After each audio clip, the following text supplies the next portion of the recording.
P options expiry का दिन और जो क्यूज हैं वो क्विकली आपकी स्क्रीन पे। पहले इंडिविजुअली एसजेक्स दिखा दें तो बढ़िया रहेगा। 1/4 से 1/3% के आसपास के दबाव के साथ शुरुआत होने के एसजेक्स की तरफ से इंडिकेशंस आते हुए, ये देखिए 1/3% का दबाव। गिवन जिस तरह का यूएस का परफॉर्मेंस था, बुरा नहीं है हल्की कमजोरी के साथ जो हम खोल रहे हैं, क्योंकि यूएस में कल पेनफुल सेशन था। कल 2.5% तक यूएस के बेंचमार्क्स कमजोरी के साथ ट्रेड करते हुए नजर आए। ये देखिए आपकी स्क्रीन पे, तीनों में प्रेशर, तीनों ऑलमोस्ट 2.5% का दबाव, दिन के खुले उसके बाद हर टिक के साथ प्रेशर, दिन के लोज के आसपास जाके कल यूएस के मार्केट्स बंद हुए। तो ये कल की कहानी थी। और आज सुबह के फ्यूचर्स पहले थोड़ी मजबूती ज्यादा दिखा रहे थे, अब फ्लैट हैं, हम माइली इन ग्रीन ट्रेड कर रहे हैं। तो वहां पे वो इलेक्शन जो वर्डिक्ट है उसको लेकर अभी भी कंफ्यूजन बना हुआ है, प्लस वो इन्फ्लेशन का डेटा आज यूएस में आना है, उससे पहले कह लीजिए आप थोड़ी सी प्रॉफिट टेकिंग आती है। एशिया में फिर से कई सारी पॉकेट्स ऑफ पेन है, जैसे हैंगसेंग फिर इस समय दिखाइए एशिया, अब वो परसेंटेज में दिखेगा नहीं आपको, पॉइंट्स में दिखेगा, लेकिन वो हैंगसेंग वापस पेन में आ रहा है, 2% के आसपास की कमजोरी। खैर ये बताएंगे, अभी कुछ थोड़े पहले हम लोग चर्चा कर रहे थे चाइना रिलेटेड और इश्यूज सामने आते हुए लॉकडाउन रिलेटेड, शायद इसीलिए वो ज्यादा रिएक्ट कर रहा है शांघाई हैंगसेंग के बाजार। लेकिन एशिया म्यूटेड ही कामकाज कर रहा है ओवरनाइट यूएस क्यूज से, और एसजेएक्स निफ्टी इसीलिए हल्की कमजोरी। इसलिए मैंने कहा 2.5% दबाव में था, तो उस लिहाज से हमारा प्रेशर फिर भी रिस्ट्रिक्टेड फॉल नजर आ रहा है एटलीस्ट अब तक। 2-2.5% अगर यूएस गिरता है तो उसके सामने कैसी पिच रिपोर्ट है? एक कैमरा जूम नहीं करेंगे क्या? पिच दिखाओ ना, आज तो जरा सा पिच लेके जाइए। इंडिया और इंग्लैंड की पिच भी देखनी है। ये आपने बजट अप्रूव नहीं करा, कैमरा तो लगा के नहीं दिया, और इस बजट में इनको सिर्फ छेद करना था, इसमें इनको तो पैसे भी लगाने थे, ग्राफिकली करना था, वो कैमरा ही नहीं लग रहा है। ग्राफिक तो यार बड़ा सस्ता होता है ना, फिर भी नहीं हो रहा है। एनीवे अगर ये ईयर चेंज कराएंगे इसको भी, ये बिल्कुल मॉडर्न टाइप की पिच है जिसमें स्टंप के अंदर भी होना चाहिए कैमरा। और बजट कम है। रुमाल मांगा था जेब में लगाने का, आपने वो नहीं दिलाया। कॉफी आई है ना? आई थी कॉफी तो आई। देखो पिच रिपोर्ट कमजोर है। हालांकि आप बार बार ये कह रहे हो ना इलेक्शन, भैया ऐसा इतना बुरा नहीं है रिपब्लिकन के लिए। नहीं, मैं नहीं कह रहा हूं, मैं कल देख रहा था क्यों प्रेशर है, तो वहां पे 2 नैरेटिव चले। हाँ। कि वो जॉब इन्फ्लेशन के डेटा से पहले की नर्वसनेस है, और अभी असमंजसता बनी हुई इलेक्शन रिलेटेड, ये हर जगह की हेडलाइन थी, इसलिए मैं कह रहा हूं। वहाँ पे क्या हुआ कि 2 तरह के इलेक्शन हुए, लोकसभा राज्यसभा। तो लोकसभा मतलब वहाँ के जो हाउस ऑफ कांग्रेस है, उसमें लोअर हाउस में 436 सीटों में हुआ था, 218 चाहिए। तो अभी भी वो लोग लीड कर रहे हैं, यानी रिपब्लिकन्स लीड कर रहे हैं, तो ऐसा कोई बुरा नहीं है। मेरे सामने नंबर्स खुले हुए हैं। 100 सीट हैं आप सीनेट सुबह। नहीं, सुनो ना, बता रहा हूँ मैं आपको। तो वो जो है आराम से जो हो रहा है, अपर हाउस लोअर हाउस सब पे हो रहा है। अपर हाउस की 1/3 सीट पे, मिड टर्म 1/3, अपर हाउस मतलब 100 सीट वाला कौन सा है? सीनेट। 100 सीट वाला सीनेट है। सीनेट में 1/3 हर दूसरे साल होता है, जैसे अपने राज्यसभा की सीट होती रहती है चुनाव। तो उसमें से अगर कोई एक आदमी ज़्यादा जीत लेगा, तो जो 50-50 वाला होता है ना, 100 में इधर 50-50, तो उसमें कौन ज़्यादा ले जाएगा। तो अभी जो है ना, दोनों 48-48 पे खड़े हुए हैं। 3 सीट की काउंटिंग अभी चल रही है। चौथा जो एक जॉर्जिया है, उसमें एक बड़ा अच्छा खेल हो गया है। जॉर्जिया में 99% की काउंटिंग हुई, जिसमें दोनों के पास उतने वोट नहीं आए कि उनको विनर घोषित किया जा सकते। वहाँ पर रिपब्लिकन को 49.4% और जो माफ़ कीजिएगा, डेमोक्रेट्स को और रिपब्लिकन को 48.5%।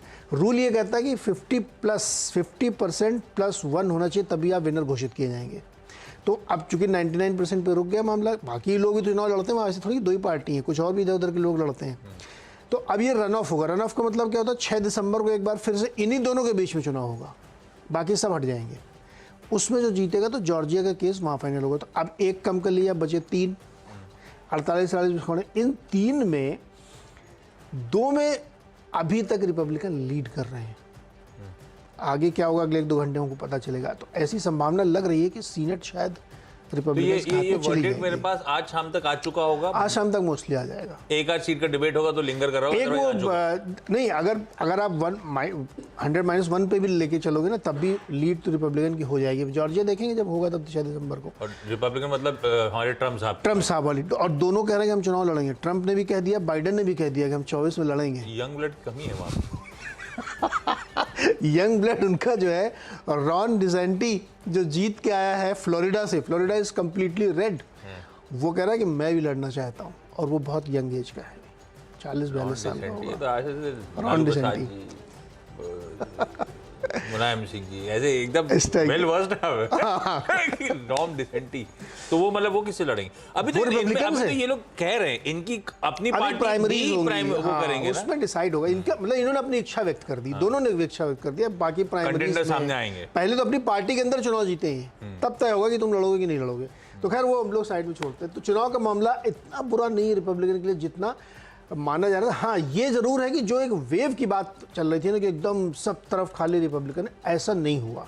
तो इसलिए बाजार ने उसको डिस्काउंटिंग दे दी कि भाई उसके दम पे जो इतना चला था वो नीचे आ गया। पहली तो घटना ये समझ लीजिए आप। दूसरी घटना जो ज़्यादा हमको वरी लग रही है वो मेरे हिसाब से चाइना की होनी चाहिए, क्योंकि वहाँ पे लॉकडाउन्स लग रहे हैं, WPI के नंबर नेगेटिव में जा रहे हैं। इसका मतलब है कि प्रोडक्शन नहीं हो रहा है, फॉक्सकॉन की फैक्ट्रीज बंद है, मैन्युफैक्चरिंग हब वाला स्टेट वहाँ पे लॉकडाउन लगा रहे हैं, तो डिमांड घटेगी। इसीलिए आप देखिए क्रूड गिर गया, मेटल्स गिर गए, तो इसकी वजह से मार्केट में थोड़ी सी निराशा है। तीसरी घटना जो सब जो लोग दिलचस्पी रखते हैं क्रिप्टो में, उनके लिए है कि वहाँ पे FTX करके जो एक एक्सचेंज था वो बिल्कुल बुरी हालत में था, तो उसको एक दूसरे एक्सचेंज ने कहा कि हम खरीद लेंगे, बिनांस ने, लेकिन बाद में पता लगा कि नहीं, उनकी हालत बहुत बुरी है, उनको $8 बिलियन चाहिए, तो उन्होंने कहा कि हम नहीं खरीदेंगे। तो जैसे डील कैंसिल हुई तो क्रिप्टो की तमाम करेंसीज में तेज़ गिरावट देखने को मिली, और चूंकि पैसा वहीं पे लगा घूम के, तो इसका असर ETF में आया, ETF में भी सेल ऑफ देखने को मिला है। तो ये 3 मेन घटनाएं यहाँ पे हो गई। लेकिन चौथी घटना जो है ना, नैरेटिव्स का लिए वर्मा जी बहुत मज़ेदार है। सारे जो फेड के गवर्नर्स हैं अलग अलग के, अब वो फिर आगे कहने लगे हमने तो पहले ही कहा था, बहुत पहले से इनको इन्फ्लेशन रोकने के लिए ब्याज दरें बढ़ानी चाहिए थी, हम जैसा सोच रहे थे वैसा हो नहीं रहा। बिहाइंड अगर याद नहीं लगेगा। हाँ, एकदम पलट गए, सब पलट गए हैं, सबको लगा कि अब पलट जाना चाहिए, तो सब नेगेटिव बातें करने लगे। अब कुछ दिन तक वो नेगेटिव करेंगे, आज शाम तक कम से कम हो सकता है नंबर गड़बड़ाने वाला हो। नेगेटिव बातें करेंगे क्योंकि बेसिकली अब इलेक्शन का ओवरहैंग खत्म हो गया, अब खुल के बात कर लो, इलेक्शन अपने पक्ष की बात अपने दिल की बात करें, इलेक्शन हो खत्म हो गया, और हो सकता है शाम का इन्फ्लेशन काफी बढ़ के आने की संभावना हो। मुझे नहीं पता, ये मैं ऐसा अनुमान कर रहा हूँ, लोगों की बात इस बार एडजस्ट कर लें, अगली बार करें। पता नहीं, लेकिन जितने गवर्नर ना सब उसी टाइप की बातें कर रहे हैं कि हम लोग उतनी तेजी से काम नहीं कर पाए, और ऐसा हो नहीं रहा, वैसा नहीं हो रहा है। तो मार्केट में आज का सेंटिमेंट वाला इंडेक्स जो है वो नीचे रेड में, रिपब्लिकन के साथ रेड में आ गया वो। लेकिन मार्केट में आज का दिन थोड़ा सा इंपॉर्टेंट होगा, क्योंकि शाम को 5:30 बजे के आसपास US इन्फ्लेशन नंबर आएगा CPI का, तो वो बहुत कुछ कहानी कहेगा कि कैसा स्थिति है। तो इसलिए आप मार्केट थोड़ा सा आपका, वो 11,000 लोगों को नौकरी से निकाल दिया मेटा ने। अरे कल देख रहा था कितने सारी ऑर्गेनाइजेशन धीरे धीरे, तो हम लोग बहुत बार बात कर रहे हैं कि पॉज हो रहा है, फ्रीज हो रहा है और निकालना शुरू हो रहा है, ये देखो सब तो हो रहा अभी है। उन्होंने 11,000 को निकाला है, जो कि 13% ऑफ द टोटल स्ट्रेंथ है, और उन्होंने अगस्त में कहा था हम 20% निकालेंगे। ये जब अभी वर्स्ट और चीज अब निकालेंगे। सामने आ रही है, तो ये वर्स्ट समय होता है जब इंडेक्सेस सब प्राइसिंग करना शुरू कर देते हैं। नैस्डैक में फंड्स फ्लो नहीं आने शुरू हुए, कोई हिम्मत नहीं कर रहा है। अभी हिम्मत नहीं कर रहा। अभी चूंकि लोग कह रहे हैं कि IIT में भी और नैस्डैक बहुत करेक्ट हुआ है। हाँ ना, अभी और कह रहे हैं करेक्ट होगा थोड़ा, तो अभी थोड़ा समय है, देखते हैं क्या होता है। मतलब 10-15 दिन और लगेंगे अभी इसमें। दिसंबर वाला जो नंबर है 1 दिसंबर को आएगा, 1 दिसंबर याद रखना आप लोग, PC नंबर आएगा उस दिन, इन्फ्लेशन वाला, तो उसमें देखें क्या निकलता है। लेकिन कुल मिला के माहौल मतलब बहुत कंड्यूसिव नहीं लग रहा मुझे। आज का सबसे अच्छा माहौल ये है कि हम लोग 1:30 बजे के बाद मैच देखेंगे। हाँ। मैं तो देखूंगा भाई, आप शो करते रहना। मैं क्यों करूँगा, कल्टी मार गए वीरू। पता नहीं वीरू है अभी। मैं तो इसलिए भाग रहा था कि वीरू भाग ना पाए। बैठे